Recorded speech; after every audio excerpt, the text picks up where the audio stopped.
Hey guys, welcome back to another session of using technical analysis to find high probability trading setups. Today I'm looking at Euro Yen. The reason why I'm looking at Euro Yen is because of this really nice ascending support line that just seems to capture every one of these little bounces, right? So this is a little bit of a bullish ascending support line. As you can see it over here. Price has failed to break out the Ichimoku cloud too, so it's giving us a little bit of bias that we should be seeing a little bit of a bounce over here.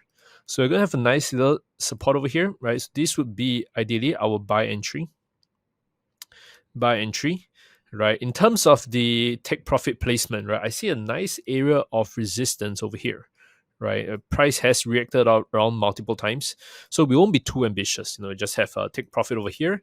And in terms of stop loss placement, what I like to do is I like to take a Fibonacci retracement of this entire move,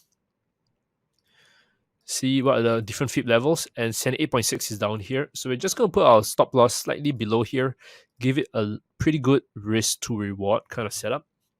Price seems to be bouncing from the 61.8, so I'm leaving this too, right? So if it really bounces, we should see it come to the top over here. But if we're wrong, we want to be wrong really quickly, right? So we have a nice risk to reward of 1:3, about there. Looking for the nice little bounce over here. Okay, that's it for me, guys. We're playing the trend. It's a bullish ascending trend, as you can see, supported by the ascending trend line, bullish Ichimoku cloud, 61.8 retracement, right? And everything is pointing for price to do a nice little bounce up there. Okay, remember to exercise proper risk management, stay safe, trade safe, and I'll catch you guys again tomorrow for more high probability trading setups.